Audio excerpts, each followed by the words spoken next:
Ladies and gentlemen, my fellow business leaders and owners and my fellow citizens. My name is Daryl Guberman. I am the CEO of Guberman PMC LLC, a quality consulting firm here in Connecticut. We've been involved with quality manufacturing for over 40 plus years in the background of aerospace, medical implants, medical materials, printing, and plastic distribution, where we dealt with every industry. Today, this video is very important. It's going to be very lengthy. I'm giving you the caveat beforehand, but I'm going to try to speed it up a little bit so you can gather what I'm trying to say. We have problems in all facets of quality in every industry imaginable.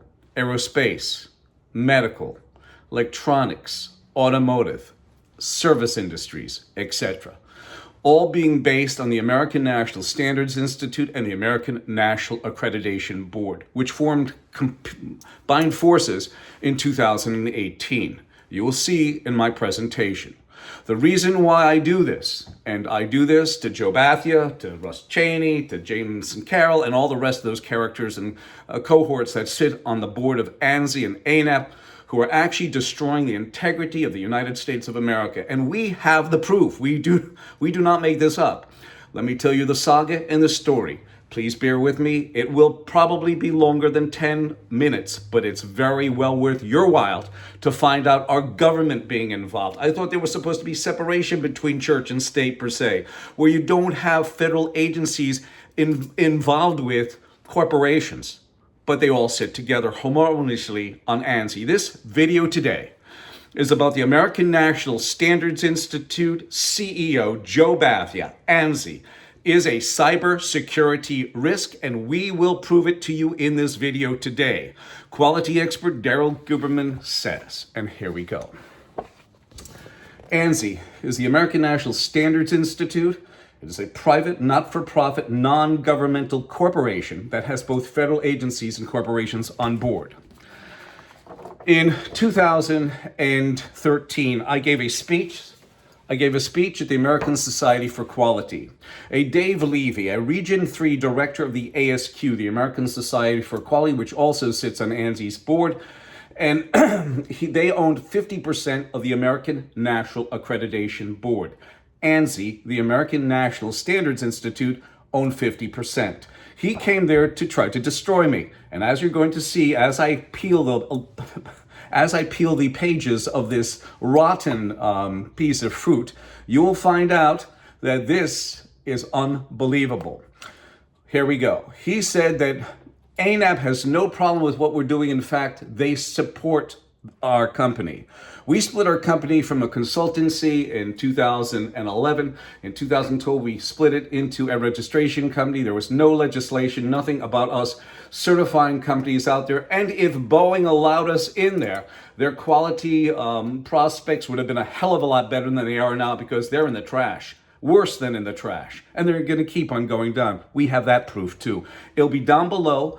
In the description, you will find it. So Dave Levy was sent there. He came up to me after the meeting. He said, Mr. Guberman, you're very knowledgeable. We have no problem with what you're doing. And I have it on video. I have it also on audio. We taped that. If you want to see it, it'll probably be down below the video. If we can't squeeze it down there, just send me an email at daryltqrs@yahoo.com or also call me 203-556-1493. In 2015, Randy Doherty, at the time was the vice president of ANAP, the chairman of the International Accreditation Forum, which is incorporated in Delaware, and he's also the chairman of, actually the principal of the IAF on the 990 tax form. He handed over leadership to this communist Chinese national, Zhao Jinwu, who at the time was also the chief executive of the China National Accreditation Services in Beijing, China, that certified, yes, the Wuhan, China, no other than that. He is mandated by his country of origin, Communist China, to take your data through the China National Intelligence Law, Article number 7. In 2013, you heard David Levy, Region 3 Director, ASQ, 50% owner of ANAP, say, Daryl, we have no problem. We support you, sir. I believe that we have to have independence and be a separate entity other than the ANSI ANAP accreditation body and registrars that are certified underneath that logo. Because as you can see with Boeing, Boeing ain't going. And if it's Boeing, don't get going.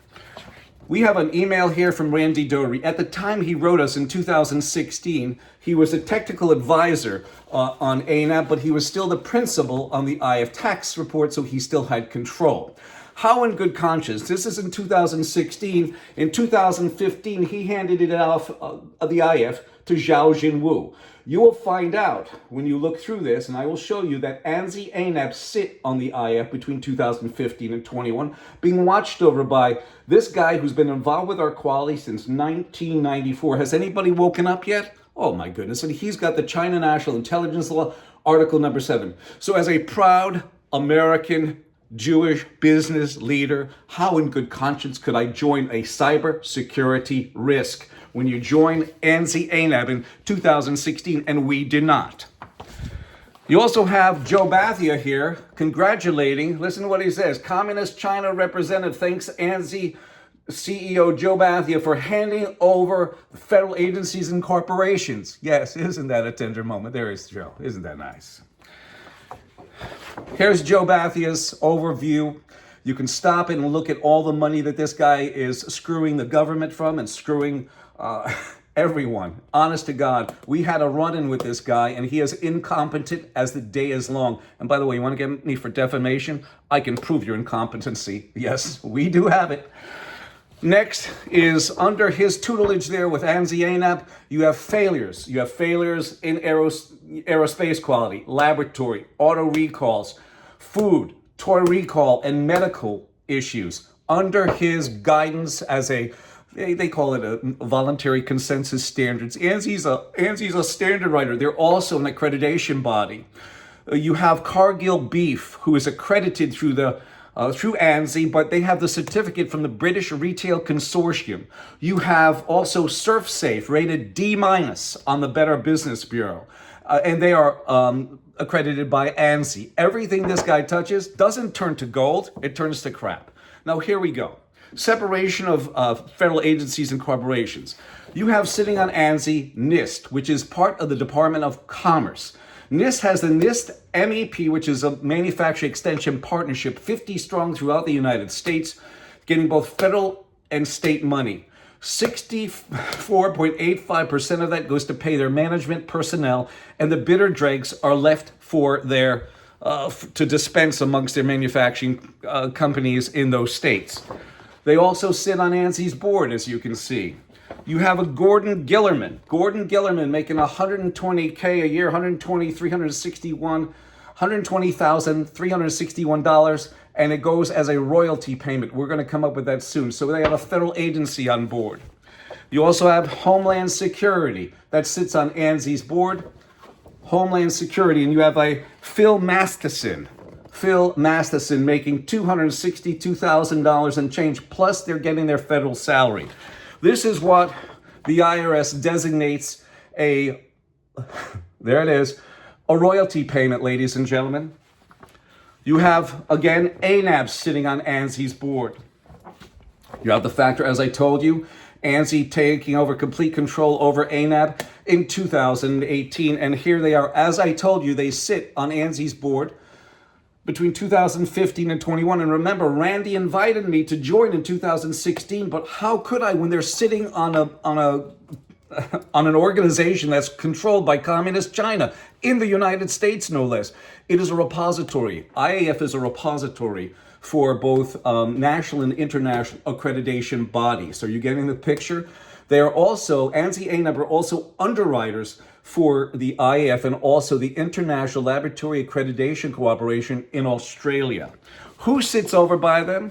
Oh, isn't this a tender moment? Mr. 9/11s sit there, Pakistan and Iran, and there's other countries on board. In fact, Boeing has on their supplier portal must be ANSI ANAB or internationally equivalent. And these guys could go in and maybe plant some devices. Who knows? Here you go, ladies and gentlemen. ANSI ANAB have over 10 different registrars in China that can issue certification.